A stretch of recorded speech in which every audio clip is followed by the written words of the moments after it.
நண்பர்கள் அனைவருக்கும் வணக்கம். Welcome to Raja story. நான் உங்கள் ராஜா.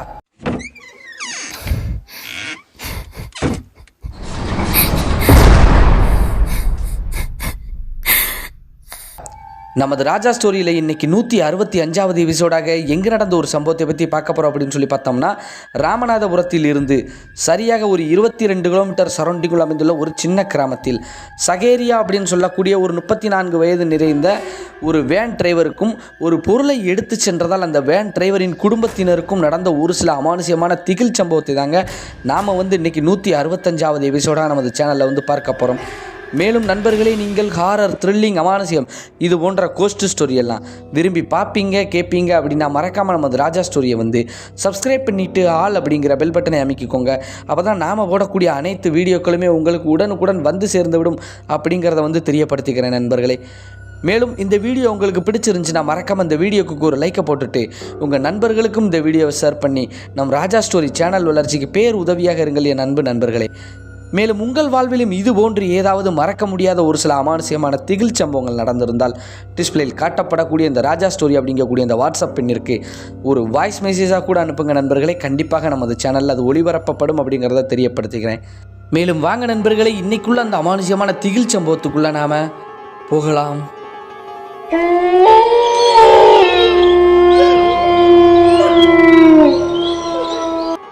நாம் ஏற்கனவே குறிப்பிட்டு சொன்னது போல் இந்த அமானுஷ்யமான திகில் சம்பவம் ராமநாதபுரத்தில் இருந்து சரியாக ஒரு 22 கிலோமீட்டர் சரௌண்டிங்குள் அமைந்துள்ள ஒரு சின்ன கிராமத்தில் வாழ்ந்து கொண்டிருக்கக்கூடிய சகேரியா அப்படின்னு சொல்லக்கூடிய ஒரு 34 வயது நிறைந்த ஒரு ஈச்சர் வேன் டிரைவர் எதிர்பாராத விதமாக ஒரு பொருளை வீட்டுக்கு எடுத்து சென்ற ஒரு காரணத்தினால் அந்த சகேரியாவிற்கும் மேலும் அந்த சகேரியாவின் குடும்பத்தினருக்கும் நடந்த ஒரு சில அமானுஷ்யமான திகில் சம்பவத்தை தாங்க நாம் இன்னைக்கு 165வது எபிசோடாக பார்க்க போகிறோம். என்ன நடந்தது, யார் இந்த சகேரியா அப்படின்னு சொல்லி நம்ம பார்த்தோம் அப்படின்னா, இந்த சகேரியா சரியாக ராமநாதபுரத்தில் இருந்து 22 கிலோமீட்டர் சரௌண்டிங்குள்ள வாழ்ந்து வந்துகிட்டு இருக்கிறாருங்க. அவர் ஒரு ஈச்சர் வேன் சொந்தமாக வச்சு வேன் டிரைவராக இருந்து வராருங்க. அந்த ராமநாதபுரம் சுற்றுவட்டார பகுதியில் வேன் ஸ்டாண்டில் அந்த வேனை போட்டு அதன் மூலியமாக கிடைக்கக்கூடிய ஆஃபர்களை வைத்து கொஞ்சம் வருமானம் ஈட்டி வராருங்க. மேற்கொண்டு இவருக்கு நெருங்கிய ஒரு சில நண்பர்கள் ஃபோன் கால் மூலியமாக இவருக்கு ஏதாவது ஒரு ஆஃபர் கொடுத்தாங்க அப்படின்னா இவர் அந்த ஈச்சர் வேனை எடுத்துகிட்டு போய் லோடு ஏற்றி இறக்கி கொண்டு வருவதை வாடிக்கையாக வச்சுக்கிட்டு இருக்கிறாருங்க. இப்படித்தான் அவருடைய அன்றாட வாழ்க்கை போய்கிட்டு இருக்குதுங்க. அதுபோல தாங்க இவருக்கு நெருங்கிய நண்பரான சக்திவேல் அப்படின்னு சொல்லக்கூடிய இன்னொரு நண்பருங்க. இந்த சகேரியா அப்படிங்கக்கூடிய இந்த நபர் கிறிஸ்தவ மதத்தை சார்ந்தவர், சக்திவேல் ஒரு இந்து மதத்தை சார்ந்தவர்கள். ரெண்டு பேருமே நெருங்கிய நண்பர்களாக இருந்து வராங்க. இப்படி தான் கிட்டத்தட்ட 2012 அந்த காலகட்டங்களில் சக்திவேல் இருந்து ஒரு ஃபோன் கால் ஒன்று வருதுங்க சகேரியாவுக்கு. என்ன அப்படின்னு சொல்லி பார்த்தோம் அப்படின்னா, அந்த ஸ்டாண்டில் இருந்து சரியாக ஒரு 15 கிலோமீட்டர் தொலைவில் இருக்கக்கூடிய ஒரு கிராமத்தில் ஒரு வாத்தியாருங்க. அவர் பேர் நடராஜன் அப்படிங்கிற மாதிரி சொல்லியிருக்காங்க. அந்த நடராஜன் அப்படின்னு சொல்லக்கூடிய அந்த ஆசிரியர் வீடு ஷிஃப்ட் ஆகி போகிறாங்க. அந்த ஒரு காரணத்தினால வீட்டு பொருட்களை ஏற்றி இன்னொரு இடத்துல கொண்டு போய் ஒரு பர்டிகுலர் ஏரியாவில் போய் இறக்கணும்ப்பா வாரியா அப்படின்னு சொல்லி சக்திவேல் கூட்டதன் அடிப்படையில் சரின்னு சொல்லிட்டு சகேரியா அவருடைய ஈச்சர் வேனை எடுத்துக்கிட்டு போறாருங்க. இந்த ஆஃபர் என்னவோ சக்திவேல் அவங்களுக்கு தாங்க வந்திருக்குது. காரணம் என்ன அப்படின்னு சொல்லி பார்த்தோம்னா, சக்திவேலும் சொந்தமாக வேன் வச்சிருக்கக்கூடிய ஒரு டிரைவராக இருந்து வராரு. ஆனால் இருந்தாலும் அவர் வேற ஒரு ஆஃபர் எடுத்து வச்சிருக்கக்கூடிய காரணத்தினால தான் தனது நெருங்கிய நண்பரான சகேரியாவிற்கு இந்த ஆஃபரை மாற்றி விட்டுருக்கிறாருங்க.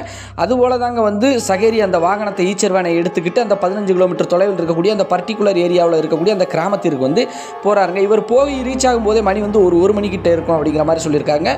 ஒரு மதிய வேலையில் 1 மணிக்கிட்ட போயிருக்கிறாங்க. ஆல்ரெடி அந்த நடராஜன் அந்த ஆசிரியருக்கு ஒரு 4-5 நண்பர்களை வச்சு அந்த எல்லா பொருளையுமே வேனில் ஏற்றிருக்காங்க. சப்போர்ட்டாக சகேரியாவும் ஒரு சில பொருட்களை ஏற்றிட்டு முதல்ல ஒரு லோடு கொண்டு போய் இறக்கியிருக்காங்க. எங்கே போய் இறக்கியிருக்காங்கன்னா, இன்னொரு குறிப்பிட்ட ஏரியாவில் இருக்கக்கூடிய வேற ஒரு வீட்டுக்கு போகிறாங்க. அப்படி வேற ஒரு வீட்டுக்கு எத்தனை கிலோமீட்டர் இருக்கும்னு சொல்லி பார்த்தா அது ஒரு 20 கிலோமீட்டர் தொலைவு வரைக்கும் இருக்கும் அப்படிங்கிற மாதிரி சொல்லியிருக்காங்க.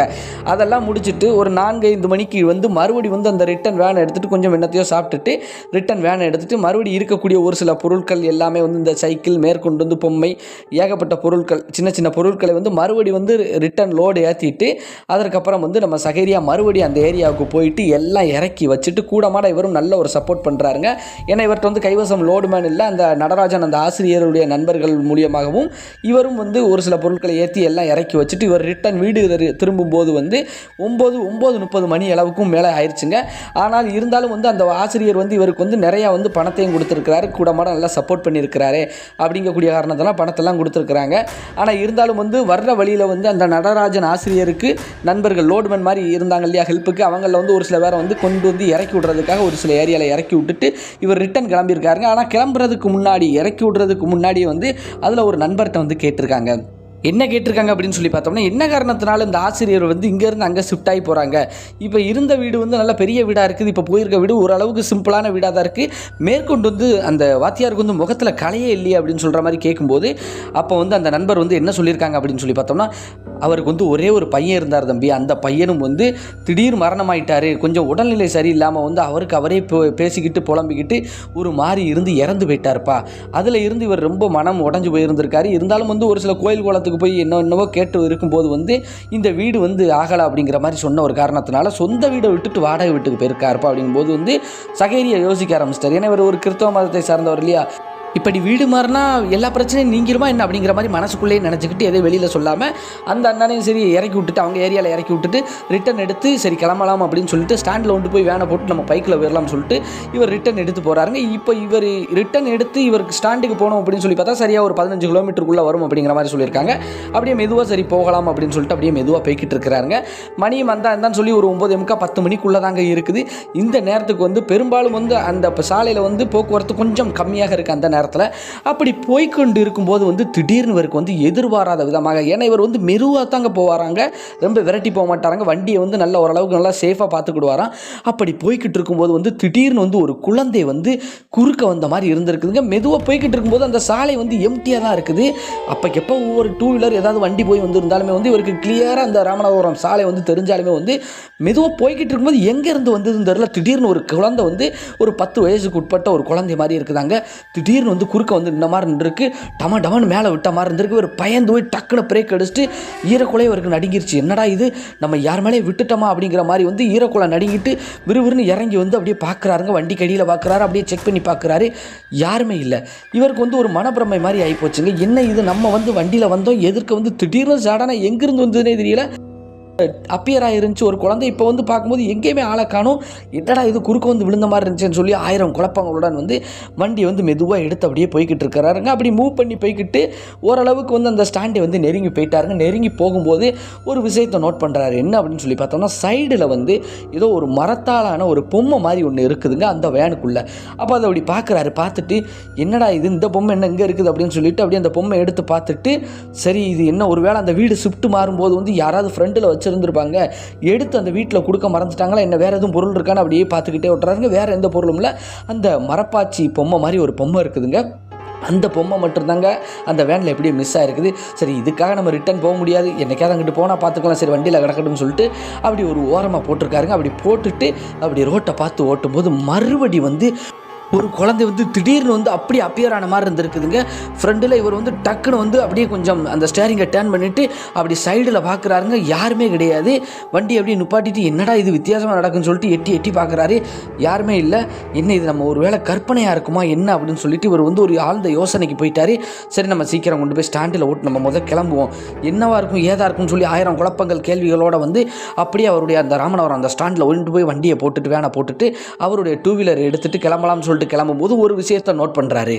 என்ன அப்படின்னு சொல்லி பார்த்தோம் அப்படின்னா, இவர் கிளம்புற அவசரத்தில் வந்து அப்படி டக்குன்னு சைடில் அப்படி பார்க்கும்போது தான் தெரியுது உள்ள ஒரு குழந்தை இருப்பது போல் தெரியுதுங்க. அந்த சைடில் டோர் வழியாக பார்க்கும்போது என்னடா இது உள்ள ஒரு குழந்தை இருப்பது போல் இருக்குது அப்படின்னு சொல்லிட்டு இவர் வந்து டக்குன்னு வண்டியை ஸ்டாண்ட் போட்டுட்டு மறுபடி வந்து அந்த வேனை வந்து சைடு டோரை வந்து திறந்து பார்க்கும்போது உள்ள யாருமே இல்லை. இவர் ஒரு ஓரமாக எடுத்து வச்சுருந்தார் இல்லையா ஒரு பொம்மை, அந்த பொம்மை இருந்துச்சுங்க. அந்த பொம்மையை பார்க்கும்போது வந்து இதுதான் அப்படி தெரிஞ்சிருக்குமோ, நம்ம லைட் வெளிச்சம் இந்த பின்னாடி பேக் லைட் வெளிச்சம் எப்படியோ வந்து கிளார் அடித்ததுனால அப்படி இருந்திருக்கும் போல் அப்படின்னு சொல்லிட்டு அவருக்குள்ள மனசுக்குள்ளே நினச்சி அதற்கப்புறம் வந்து அந்த பொம்மையை கையில் எடுத்துக்கிட்டு சரி இதை நம்ம குழந்தைக்கு கொண்டு போய் விளையாட கொடுக்கலாம் அப்படின்னு சொல்லிட்டு அவர் வந்து நினைக்கிறாருங்க. காரணம் என்ன அப்படின்னு சொல்லி பார்த்தோம்னா, அவருக்கு வந்து ஒரு 7 வயதில் வந்து ஒரு பெண் குழந்தை இருப்பதாக வந்து சொல்லியிருக்கிறாருங்க. அந்த ஒரு காரணத்தினால சரி அந்த குழந்தைக்கு விளையாட கொடுத்துருவோம், பொம்மையும் பார்க்க நல்லா இருக்கே அப்படின்னு சொல்லிட்டு அந்த பொம்மையை எடுத்துக்கிட்டு போயிருக்கிறாருங்க. அப்படி பொம்மையை எடுத்துக்கிட்டு அவர் வீட்டுக்கு போகிறதுக்கு சரியாக ஒரு 11 மணி 11:15 கிட்ட வந்து நெருங்கி வந்துருச்சு அப்படிங்கிற மாதிரி சொல்லியிருக்கிறாங்க. அதற்கப்புறம் வந்து வீட்டு காலிங் பெல்ல அடித்து அவங்க மனைவி கதவை திறந்ததுக்கப்புறம் அவர் வீட்டுக்குள்ளே போய் வழக்கம் போல் வந்து அவர் தூங்க போயிட்டாருங்க அவருடைய அறைக்கு. காரணம் என்ன அப்படின்னு சொல்லி பார்த்தோம்னா, ஒரு சில டைம் ஆஃபர் போனாங்க அப்படின்னா வருவதற்கு கொஞ்சம் முன்னப்பின் ஆகுமா, லேட் டைம் ஆகுமா, ஒரு வேளை வந்து அதிகாலையில் காலையில் கூட வருவாங்களாம். அந்த மாதிரி தாங்க வந்திருக்காங்க. அவங்க மனைவி எதுவும் சாப்பிட்டீங்களான்னு கேட்கும்போது சாப்பிட்டாச்சுன்னு சொல்லிட்டு அவர் வந்து படுத்து தூங்கியிருக்கிறாங்க. அப்படி தூங்குறதுக்கு முன்னாடி வந்து அவங்க கையில் கொண்டு வந்த அந்த பொம்மையையும் சரி, மேற்கொண்டு வந்து அவங்க வேனுடைய சாவியையும் வந்து ஒரு கபோர்டில் வச்சுட்டு சரி காலையில் குழந்தையை கொடுத்துடலாம், நல்லா தூங்கிட்டு இருக்காங்கன்னு சொல்லிட்டு அதுக்கப்புறம் அவருடைய தூக்கத்தை கண்டினியூ பண்ணிட்டாங்க. அப்படி தூங்கிட்டு இருக்கிறாங்க. அன்னைக்கு நைட்டு எந்த ஒரு பிரச்சனையுமே கிடையாதுங்க. மறுநாளை காலையில் விடிஞ்சோடனே ஒரு ஆஃபர் ஒன்று வருதுன்னு சொல்லி கால் பண்ண உடனே சாவி எடுக்கும்போது அந்த பொம்மை ஞாபகம் வருது. இதை குழந்தைகிட்ட விளையாட கொடுத்துருமா அப்படின்னு சொல்லிட்டு இதை கொடுக்கும்போது அவங்க மனைவியும் சரி கபோர்டில் இருக்கட்டும், ஏன்னா குழந்தை வந்து பள்ளிக்கூடம் போயிருக்கிறாங்க, அந்த ஒரு காரணத்தில் சரி வந்ததுக்கப்புறம் வந்து விளையாட கொடுக்கலாம் அப்படின்னு சொல்லிட்டு மனைவியும் நினச்சிருக்காங்க. அப்படி அந்த கபோர்டுக்குள்ளே வச்சுட்டு மனைவி வந்து அவங்க வாட்டுக்கு அவங்க வேலையை பார்த்துக்கிட்டு இருக்கும்போது வந்து ஒரு சரியாக ஒரு மதிய வேலைக்கு வந்து அந்த கபோர்டை வந்து டமன்னு யாரோ தட்டுவது போல் இருக்குது. இப்போ வீட்டுக்குள்ள வந்து மனைவி மட்டும்தாங்க இருக்கிறாங்க. யாரும் சகேரி அவங்களுடைய மனைவி மட்டும்தான் இருக்கிறாங்க. அவரும் வந்து வண்டிக்கு போயிட்டாங்க, குழந்தையும் ஸ்கூலுக்கு போயிடுச்சு. இவர் வந்து என்ன பண்ணியிருக்காங்க அப்படின்னு சொல்லி பார்த்தோன்னா, என்னடா இது சத்தம் அப்படின்னு சொல்லிட்டு அப்படி போய் பார்க்கும்போது வந்து அந்த கபோர்டு கிட்ட சத்தம் எதுவுமே கேட்கறது கிடையாது. கபோர்டை திறந்து பார்க்கும்போது உள்ளே எதுவுமே இல்லை. அவங்க என்ன நினச்சிக்கிட்டாங்க அப்படின்னா, ஏதாவது ஒரு எலிகிளி வந்து உருட்டி இருக்கும் அப்படிங்கிற மாதிரி அவங்க நினச்சிக்கிட்டாங்க. சரி இருக்கட்டும், ஒன்றும் பிரச்சனை இல்லைன்னு சொல்லிட்டு அப்படியே வந்து அவங்களுடைய வேலையெல்லாம் பார்த்து முடிச்சிடுறாங்க. அன்னைக்கு பொழுது அப்படியே முடியுது. ஈவினிங் பொழுது வந்ததும் குழந்தை வந்த உடனே குழந்தைக்கு அந்த பொம்மையை தூக்கி கையில் விடுக்கும்போது அது பார்த்து அப்படியே அழகாக சிரித்து எடுத்து விளையாட ஆரம்பிச்சிட்டாங்க. எனி டைம் வந்து அந்த பொம்மை கூடயே தான் இருக்கிறது. அந்த பொம்மை கூட வந்து ஏதாவது பேசிக்கிட்டு இருப்பது போல் இருப்பது. இதை வந்து பெருசாக வந்து எதையுமே நோட் பண்ணலை. யார் அப்படின்னு சொல்லி பார்த்தா சகேரியாவும் சரி அவங்க மனைவி வந்து பெருசாக நோட் பண்ணலை. ஏன்னா பொம்மை வந்து எப்போயும் வந்து குழந்தைங்க இப்படி பேசி விளையாடும் இல்லையா, சின்ன குழந்தை தானே அப்படின்னு சொல்லிட்டு அவங்களும் அதை கண்டும் காணாமல் இருந்துடுறாங்க. இப்படியே 4-5 நாட்கள் ஆகுது. அந்த குழந்தை வந்து பொம்மையோடையே தான் இருக்குது. பெரும்பாலும் ஒரு கட்டத்துக்கு மேலே அது புத்தகத்தை எடுத்து படிக்கிறது கிடையாது. ஏன்னா அவங்க அம்மா வந்து என்ன ஹோம்ஒர்க் பண்ணீங்க என்ன ஏதுன்னு சொல்லிட்டு வீட்டில் சொல்லிக் கொடுப்பது வழக்கம். ஆனால் எனி டைம் வந்து அந்த குழந்தைய வந்து பொம்மை மட்டும்தான் எடுத்துக்கிட்டு இருக்குது, புத்தகத்தை எடுக்கவே கிடையாது. அந்த ஒரு காரணத்தினால சகேரி அவங்களுடைய மனைவி வந்து குழந்தைகிட்ட இருந்து அந்த பொம்மையை பிடிக்கிட்டு நீ விளையாடுற நேரத்தில் விளையாடுமா, இப்போ படிக்கிற நேரம் அப்படின்னு சொல்லிட்டு அவங்க அம்மா வந்து புத்தகத்தை எடுத்து ஹோம்ஒர்க் சொல்லி கொடுக்குறாங்க. அந்த பொம்மையை தூக்கி மறுபடி கபோர்டில் கொஞ்சம் உயரத்தில் போட்டு வச்சுட்டு அவங்க வாட்டுக்கு வந்து வழக்கம் போல் அந்த குழந்தைக்கு சொல்லிக் கொடுக்க அவங்க வேலையை பார்க்க அப்படியே இருக்கிறாங்க. குழந்தையும் வந்து அப்படியே பொம்மையை கொஞ்சம் கொஞ்சமாக மறக்குது. ஆனால் ஒரு கட்டத்துக்கு மேலே இப்படியே வந்து ஒரு 10 நாள் போயிருச்சுங்க. அதற்கப்புறம் அந்த 10 நாட்களுக்கு மேலே வந்து ஒரு கட்டத்துக்கு மேலே அந்த குழந்தை வந்து அந்த பொம்மை வேணும்னு அடம் பிடிக்குது. இருந்தாலும் சரி இந்த பொம்மை இருந்துச்சுன்னா இது சரியாக படிக்க மாட்டேங்கிறாளே அப்படின்னு சொல்லிட்டு அவங்களும் வந்து அந்த பொம்மையை எடுத்து கொடுக்காமையே அப்படியே சமாளிச்சுக்கிட்டே இருக்கிறாங்க. ஒரு கட்டத்துக்கு மேலே என்ன ஆகி போச்சு அப்படின்னு சொல்லி பார்த்தோம்னா, அவங்க வந்து அவங்க அப்பா வந்து பெரும்பாலும் வந்து நைட்டு லேட்டாக தான் வருவாங்கன்னு சொல்லியிருக்கிறோம்ல, அதுபோல் வந்து ஒரு நாள் வந்து அந்த குழந்தையும் சகேரி அவங்களுடைய மனைவி மட்டும் வந்து பெட்ரூமில் தூங்கிக்கிட்டு இருக்கும்போது வந்து அந்த கபோர்டில் இருந்து வந்து ஒரு 11 மணிக்கு மேலேங்க, ஒரு இரவு நேரத்துக்கு வந்து 11 மணிக்கு மேலே வந்து ஏதோ பச்சிலம் குழந்தை வந்து அழுவது போல் வந்து தெளிவாக தெரியுதுங்க. அந்த கிச்சன் அந்த சைடில் இருந்து ஏதோ கபோர்டில் இருந்து கேட்பது போல் தெளிவாக தெரியுது. இவங்க ஒவ்வொரு அறையாக தேடி பார்த்துட்டு கபோர்டில் தான் கேட்குது அப்படிங்கிறத உணர்ந்துக்கிட்டாங்க. இங்கே குழந்தை வந்து நல்லா அசந்து வந்து ரூமில் தூங்கிட்டு இருக்குது. இவங்க வந்து அப்படியே கபோர்டு கிட்ட போய் நிற்கும் போது அந்த சத்தம் வந்து அப்படியே அமைதியாயிருச்சுங்க. ஒரு கட்டத்துக்கு மேலே இவங்களுக்கே வந்து பயம் வந்துருச்சு. ஏன்னா இந்நேரத்துக்கு பக்கத்து வீட்டில் இருந்து எதுவும் குழந்தைகள் அழுதா கூட வந்து இப்படி கேட்காது, இது நம்ம ரூமுக்குள்ளே கேட்குது, வீட்டுக்குள்ளே கேட்குது, மேற்கொண்டு இந்த கபோர்டில் கேட்டுச்சே அப்படின்னு சொல்லிட்டு அவங்க வந்து டக்குன்னு அந்த கபோர்டை திறந்து பார்க்குறாங்க. அதில் வந்து பொம்மை இருக்குதுங்க. ஆனால் இருந்தாலும் வந்து அவங்களுக்கு ஒரு பதட்டம், ஒரு பயம் வந்துருச்சு. சரின்னு சொல்லிட்டு அப்படியே கபோர்டை லாக் பண்ணிவிட்டு அப்படி திரும்பி பார்க்கும்போது இவங்க கண்களை இவங்களாலே நம்ப முடியலைங்க. காரணம் என்ன அப்படின்னு சொல்லி பார்த்தோம்னா, ஒரு விகாரமான ஒரு முகத்தோட வந்து ஒரு குழந்தை வந்து வாசல் கிட்ட வந்து நிற்கிதுங்க. இதை பார்க்கும்போது கத்திட்டாங்க. அவங்க குழந்தையே எந்திரிச்சிருச்சுங்க.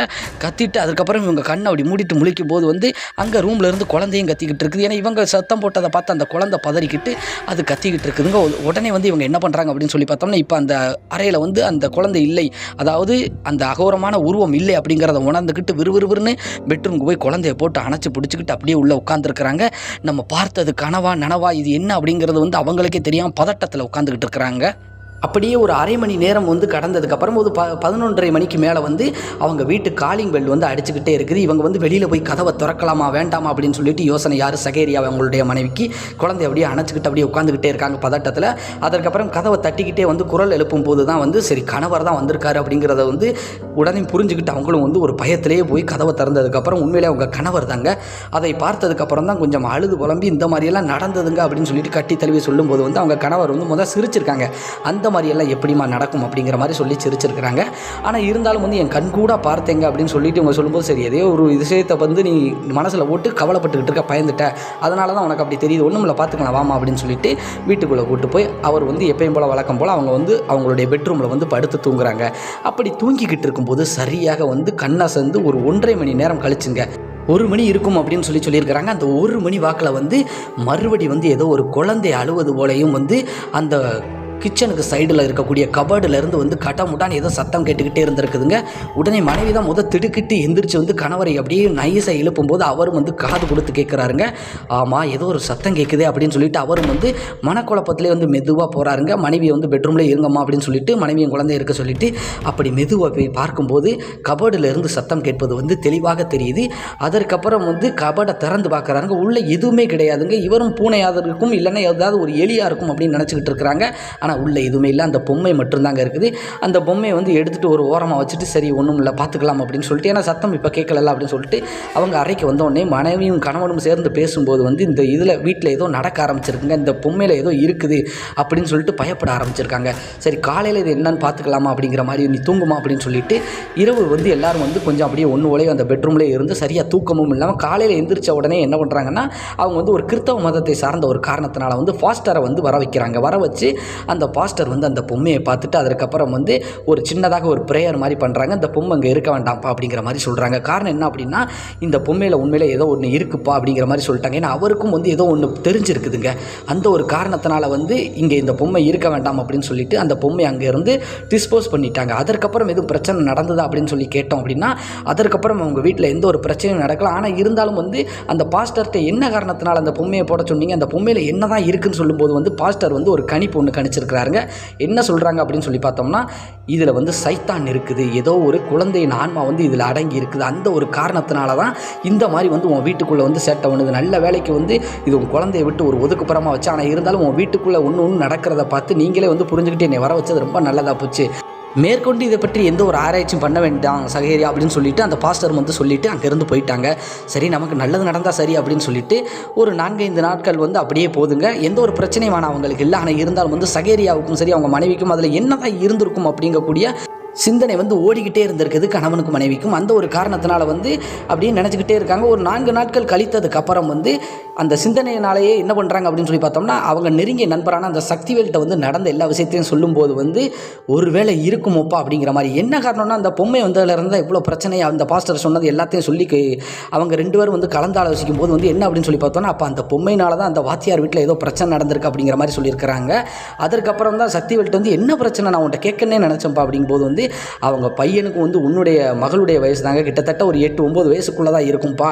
அந்த வாத்தியாரும் வந்து நல்ல ஒரு சந்தோஷமாக தான் குடும்பத்தில் வாழ்ந்துக்கிட்டு இருக்காங்க. அவங்க வீட்டுக்குள்ளே குடும்பத்துக்குள்ளே ஒரு சொத்து பிரச்சனைகள் ஓடிக்கிட்டு இருக்கு. அண்ணன் தம்பியின் காரணமாக வந்து சொத்து பிரச்சனை இருக்கக்கூடிய காரணத்தினால வந்து ஏதோ செய்வனை வச்சுட்டாங்க அப்படிங்கிற மாதிரி அரசல் உரசலாக கேள்விப்பட்டது. அந்த ஒரு காரணத்தினால தான் அந்த பையன் வந்து உடல்நிலை சரியில்லாமல் வந்து எப்படி இறந்து போயிட்டான். அந்த ஒரு காரணத்தினால சரி நமக்கும் வந்து இதுக்கு மேலே இந்த குடும்பத்துக்குள்ளே வேறு எதுவும் குழப்பம் வரக்கூடாதுன்னு சொல்லிட்டு சொந்த வீட்டை விட்டுட்டு தான் வாடகை வீட்டுக்கு வந்து வெளியில் போனாங்க.